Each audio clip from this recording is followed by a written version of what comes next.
Hello. So for this week, we're going to be going over the creative writing work that's going to be due on Sunday, and also plot.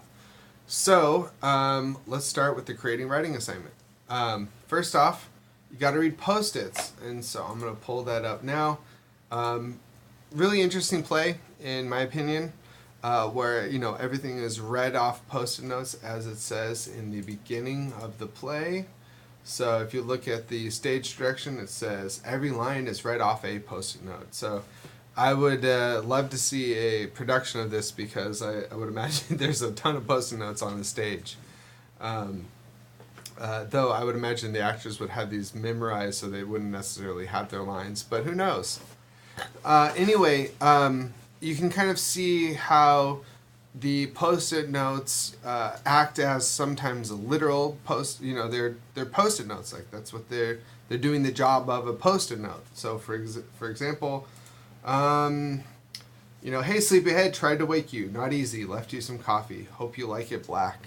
So it's a note that you would leave for someone. And as you can notice that the notes in the beginning of the play are at the beginning of a relationship, right? Where you look at what is said and you can tell that there's a distance or unfamiliarity between the people, and they don't have that sort of bond yet, right? That you can see later on in the play. So that we get to see the plot of someone's entire life, kind of told through basically Post-it notes. This kind of reminds me of the types of books or sometimes parts of the Bible that are written in letter format. Epistolary. This sort of epistles in that sense, so that you have one person writing a letter to another person. Dracula by Bram Stoker is kind of an obvious literary example that kind of comes to mind. But it's in there, it's the same type of idea where instead of a post-it note, I'm writing you this sort of letter to let you know what's sort of going on. It gives us the plot and then maybe even a little insight into their relationships. So in this one, we're going to be doing something similar, right? So if you look at the prompt itself, it says, after reading the short play, Post-it notes, create a similar play-styled response, so something similar, about Post-it notes that portrays the life story of someone you know or the life of characters of your own conception. So again, we're kind of borrowing, and like it says here, feel free to use the same format and the same style as the playwright. So we're kind of borrowing this I don't want to call it a gimmick because that makes it sound, kind of bad, but we're using this device in order to tell a story, okay? So you're going to be doing something very similar to the story that was told in the play that we read, basically just your own version of it, right? So if you want to make it fictional, it could be set on a spaceship. Maybe they have digital Post-it notes. If you wanted to make it set in the, 19th or 18th century or something like this, maybe they are writing letters, like very short letters, like a Post-it note, or maybe a text, right, for something more modern. So if you want to get more creative and kind of create your own fictional world, I love science fiction, as you can maybe see back here, and so that I think that would be something totally fine, and I would even recommend it if that's something you want to try out. Or you can, do creative nonfiction. So creative nonfiction, very similar to fiction in the sense that they both use certain literary devices, such as plot, which we'll get to, in order to tell story. Except one is true, it's based on facts and reality, where the other one is fiction, it's made up. So why don't we talk about plot for a little bit, because that is kind of the term this week, and then that way you can kind of see how to maybe create a plot within your story, right? Because so far I've just been talking about how to break down this and maybe not copy it, but use it as a sort of a sample or a text to look at. So let's talk about plot for a moment. So there's sort of, fundamental elements of plot. So you always have to have some sort of introduction. And you know what? I promise not to do this often. I forgot to pull up a slide that I wanted to. What I'm looking at right now is the hero's journey. I had a little thing on that, and I'll talk to you why in a minute, but it's going to have to do with plotting. So, anyway, thank you for bearing with me. Okay, in terms of plot, we have, fundamental elements. We have an introduction where you kind of meet the characters. So think of your favorite movie. I'm probably going to use some nerdy examples because, as you can see, that's what I'm kind of used to using. So really any movie you think of or book you've read, there's this sort of introductory time where you're sort of getting to know the characters. So I was thinking of Lord of the Rings off the top of my head, where you have the birthday party where you're kind of getting to meet everyone and see what it's like. In the film version versus the book, obviously you get a lot more background and introduction to the characters than in the film. In the book it's like years. Anyway, so if we're thinking about plot, you gotta, first and foremost, you have this sort of introduction.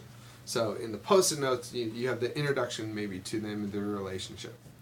Rising action. So you gotta, if you're thinking about, the beginning of a story, it's always we're starting here and then something happens, right? Something in the plot, something triggers, you gotta go find a ring, or you gotta get rid of a ring, or you gotta, you lost your job, or you have to try to find a new job, or you're working toward this promotion, or whatever it is. There's some sort of series of events that sort of build up conflict throughout the story, right? Now, you have the climax, right? The big moment, right? So in sci-fi, fantasy, action movies, the climax is usually some sort of set piece, spectacle, thing. You gotta go blow up something or other. We gotta throw something away for Lord of the Rings. Climax on another film, it's going to be the highest moment of action where, maybe people are getting together or they finally break up or something like this. So and just to kind of maybe steer away from sci-fi and fantasy and things like that for a moment, you can even think of a romantic comedy where you have an introduction to the characters separately, then they get together. Usually they have a series of, ups and downs, and then usually at some point they're going to break up, and then the climax is usually them getting back together again at the end, right? So wherever the climax is, it's where the highest emotional stakes, where it's all coming together, right? Then you have the denouement, which in French means the unraveling, which is sort of everything's kind of resolving at that point. It's kind of settling back, right? So the unraveling. So you built it up and now we're unraveling it all. And that's when you get the resolution. It's over. So why did I look up the hero's journey? Well, Joseph Campbell, he came up with this thing, I believe it was in the 60s, called The Hero's Journey. And he has a book called Hero with a Thousand Faces, which I highly recommend. Reason I want to bring it up in terms of plot is that the hero's journey is, for Campbell, basically this idea of the monomyth, or it's the story that all heroes go through the same story. And so if you look at it, the hero's journey, the very kind of basic version of it, you have the call to adventure, which is basically the setup, the introduction, right? So in Star Wars, the call to adventure is Obi-Wan saying, hey, I got this lightsaber and this princess needs saving. Come with me, we'll do it together. So you have the introduction, and then you have the call to adventure, which is, someone saying, hey, let's go let's go do this adventure, right? So Frodo, let's go get rid of the ring. Now the hero for Campbell always refuses first, right? It's like, no, I can't. I need to do this. I might not like my life, but I'm kind of scared to leave it, right? So for Luke in the original Star Wars, he tells Obi-Wan, no, like I won't go with you at first. And then he goes home and sees that his whole old life has been conveniently burned by stormtroopers. So then he changes his mind and says, well, I don't really have anything to stay for now. Might as well go with you. Okay? So that's sort of where the threshold usually comes into play, like where the hero's crossing over into this kind of unknown world to them, right? Now, there's a lot of things along the way where the hero is going to meet like some sort of mentor, someone that guides them in this unknown realm, like Obi-Wan. Then they have helpers, maybe someone like this guy behind me, Han Solo. And so they go through this sort of different trials, right? And this would be, as I said before, the rising action, right? They're going through all these little tests, and there's challenges and there's temptations along the way. So in the original Star Wars, Luke has a bunch of these little challenges, temptations along the way until he, gets the, saves the day, saves the princess, right? Okay, so at the end of the hero's journey, after the hero has slayed the dragon, saved the princess, saved the day, whatever they did, they are always going to return kind of to the beginning. And so I'm really kind of oversimplifying it here, but the only reason I just wanted to kind of bring up the hero's journey is this idea that just on its basic level, the hero's journey is that you have someone that's usually dissatisfied with their life, they're called to an adventure, they refuse that adventure, they usually, or of course have to, otherwise it wouldn't be a story, accept that call, then they have all these trials along the way, and they go through it and they are transformed, and then they return home this different person. So whether it's the hero's journey, whether it's plot, I think that these things both kind of mimic real life, and that's why we're attracted to things like plot or hero's journey, is because we all have started a new job, or we have all had the desire maybe to start a new job or a new life, or to do something unexpected. And so that we are constantly, have, rising action. And then there's a very like a climax in our life. And then there's a falling action or a denouement or something like this. And so the plot or the hero's journey really mimics real life, but obviously in real life the story continues. In a story, whether it's a film or a book, there's they lived happily ever after. We don't get to see the rest of their life. We only get to see that segment of it. So if you're thinking about when we look at a segment of someone's life, it's the plot is basically kind of like goes up and then kind of falls down a little bit and then kind of returns to something new, right?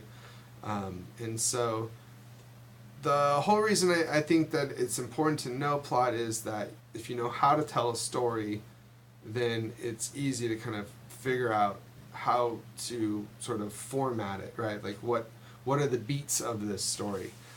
So whether it's the hero's journey or just sort of the basic elements of plot, if you know like the beats of, okay, like I need this introduction, I need this rising action, I need this climax, I need this denouement, like if you know the beats, it's going to be easy for you to kind of fill those in, right? And so right now we can go back and, or maybe you should, because I'm running out of time here, go back to Post-it note and kind of look at, okay, well, where's the rising action? Where's the conflict? Where are the, this or that? Where's the climax? Something like this. So I think the elements of plot are in every story, but the hero's journey is not something necessarily in every story. Like, for instance, hero's journey is not in Post-it note, the play. But again, I think it's a useful tool to examine this idea of plot. All right, have a good week. I'm glad that we got to talk a little bit about plot, and yeah, I will talk to you later. Bye.